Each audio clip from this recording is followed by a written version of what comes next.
Hi everyone, I'm Maya and I'm here with Lena and David. For our final ISBA 2404 project, we created an interactive Tableau dashboard that explores air quality levels across major cities around the world. When we first started brainstorming topics, we wanted to work on something that felt globally relevant, something where data analytics could help reveal a story that affects real people. Air pollution is something that stood out immediately. Not only was the data set readily available, but it's also something that's invisible most of the time, but impacts millions of lives every day. Our goal wasn't to build a complicated model. Instead, we wanted to make sense of real environmental data in a way that's clear, visual, and meaningful. Through Tableau, we were able to show how pollution levels differ by city, by pollutant, and even by time of year.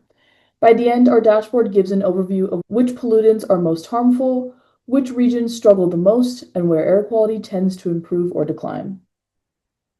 When you start looking into air pollution statistics, it's honestly shocking. According to the World Health Organization, more than 90% of the world's population breathes air that fails to meet healthy standards. The biggest causes are pretty well known: traffic emissions, industrial production, and overall urban growth. But what makes the problem interesting from a data perspective is that it's not consistent. Some cities see improvements while others get worse, but different pollutants behave differently depending on the region. Air pollution doesn't just mean smog, it leads to respiratory illnesses, heart disease, and even shortened life expectancy. For city governments, having accurate, up to date data is essential. It helps them issue health advisories and plan cleaner infrastructure. That's what made this topic so relevant for our class. We wanted to take a large, messy global data set and turn it into something that anyone, from a policymaker to a regular person, could look at and instantly understand: how bad is the air where I live and what's driving it. So rather than predicting future values, our focus was visualizing the present clearly, understanding patterns that already exist and presenting them in a way that sparks awareness. Our main objective was simple: use data visualization to explore global air quality levels. We wanted to create a dashboard that could compare AQI, which is the air quality index, across major cities, highlight which pollutants were most frequently in the unhealthy category, and show whether those levels changed over time or with different environmental conditions like temperature and humidity. To do this, we worked with a dataset that included multiple pollutants and the overall AQI. Using Tableau, we built interactive views where users can filter by city or pollutant so they can see how air quality behaves in different parts of the world. The idea was to build something interactive, not static. Instead of just presenting charts, we wanted users to click through and make their own discoveries, like noticing that one pollutant might spike in summer while others might stay flat, or that one city consistently performs worse than others. So our project is really about communicating environmental data, taking numbers that could easily get lost in spreadsheets and transforming them into something people can connect to visually. Our data came from Kaggle, the global air quality dataset created by a user named Waki786 in 2023. It's a large, reliable dataset with over 10,000 records covering multiple major cities across several years. Each record includes the city name, date, air quality index, and readings for six key pollutants: PM 2.5, PM 10, nitrogen dioxide, sulfur dioxide, carbon monoxide, and ozone. The dataset is structured as time series data, meaning it tracks daily measurements over time for each pollutant. That format made it perfect for visualization because it allowed us to look at both short-term fluctuations and long-term patterns. We chose this dataset for three reasons. First, it's global, so we could compare cities on different continents. Second, it's credible and well documented, which meant less guesswork about what each variable meant.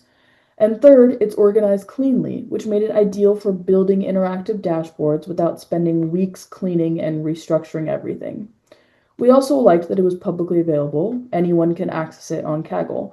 That transparency made it easier for others to look at our work or analyze the same data for different questions like policy evaluation or health outcomes. So overall, this data gave us a strong foundation for exploring probably one of the most pressing environmental issues through the lens of data. So, now that you know where our data came from and what we set out to visualize, next Lena will walk us through how we prepared it for Tableau, what patterns we started noticing early on, and how those visuals helped tell a story of air quality around the world. Hi, so I'm Lena. I'm going to be starting off with discussing how we pair the data for visualization. So before we created our dashboard or visualization, we clean up the data set using Python.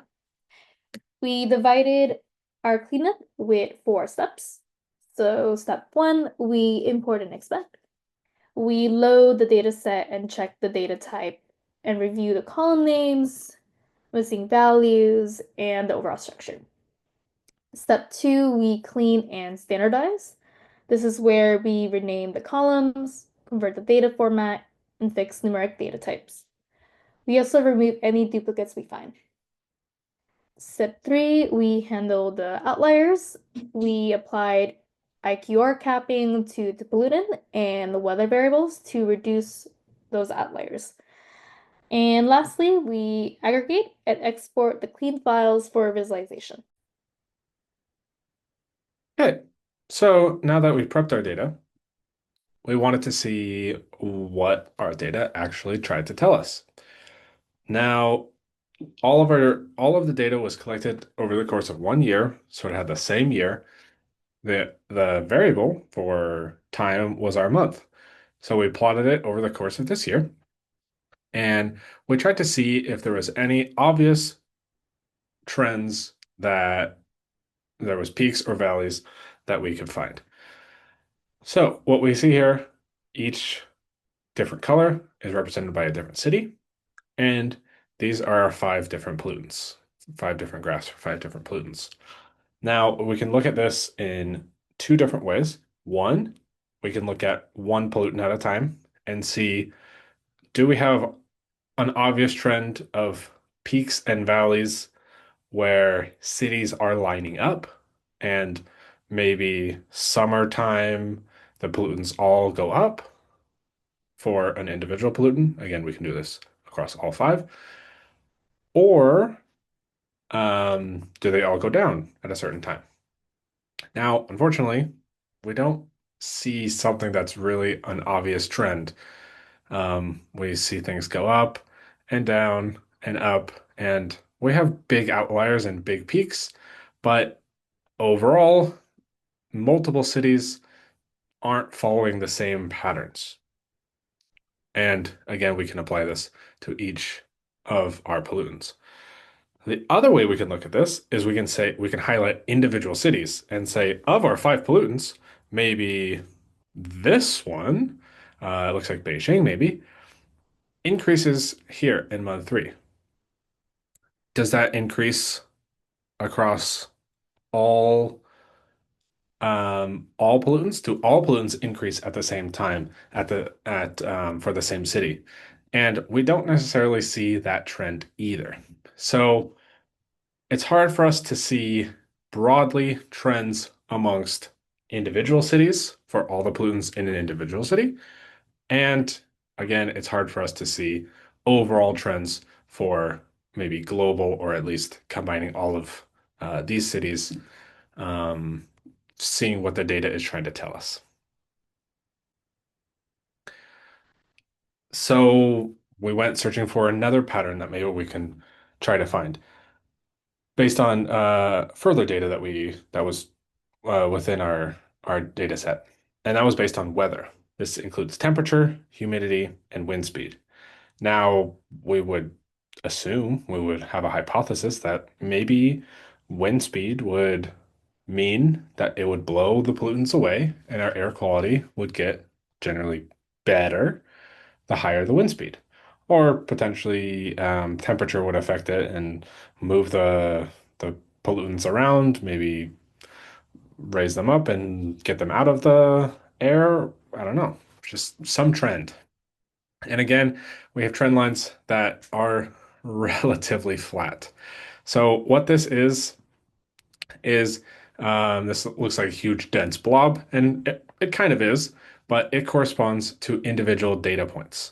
And we have so many thousands of data points that it looks like just one huge dense blob. But what we can do is just map a very easy trend line there And more or less, it says temperature as it gets really low to really high, we have the same density of data points falling within each of these different temperatures. And this is true for CO, NO2, SO2, PM10, and O3. Very similar to humidity, very similar to wind speed. Our trend lines are super flat. You can see that they don't necessarily line up perfectly. We can go in and find the exact positive or negative slope for the trend line, but we're just kind of eyeballing this. We're trying to get a gut feeling. Is there a positive relationship between temperature and PM10? I cannot see one. Same for humidity and all five of our things. Same for wind speed and all five of our pollutants. So, what else can we look at? Well, we've been speaking pretty generally about our air quality, but we pulled some guidelines from the World Health Organization to try and figure out at what levels do we actually want to think about these, want to consider them. They're all just, data on spreadsheets to us. Well, how else can we think about them? So we created three buckets: healthy, moderate, and unhealthy for each of our 10 pollutants. And four of the 10 pollutants, should be pointed out, are measured in micrograms per cubic meter cubed, while carbon monoxide is measured in milligrams per cubic meter cubed. And you can kind of see, okay, on a scale of maybe 25, 45, 40, 100, but it's just interesting to point out that carbon monoxide, we really don't want to mess around with that one. It's 1,000 times larger. Our measurements are generally 1,000 times larger.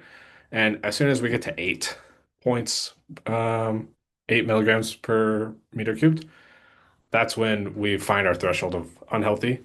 This one is a super bad one, just pointing out, based on the guidelines from the World Health Organization. So from these buckets, these are useful to help us categorize. When we receive our data for a given city, we can tell at what level that pollutant is on our acceptable, moderate, or unhealthy scale. So these are all based on the individual data points of, for example, Bangkok has roughly about 40% in an acceptable range, 40% in a moderate range, and maybe the remaining 20% in an unhealthy range for carbon monoxide. So, interestingly, we can see that all of these cities are about the same for each of these percentages. Again, maybe a little bit difference, but we can see generally of these super dense urban, highly populated city centers, they have roughly the same percentages of when we collect the data and measure the pollutants, about the same percentage of them fall in unhealthy, moderate, or acceptable, moderate, or unhealthy categories.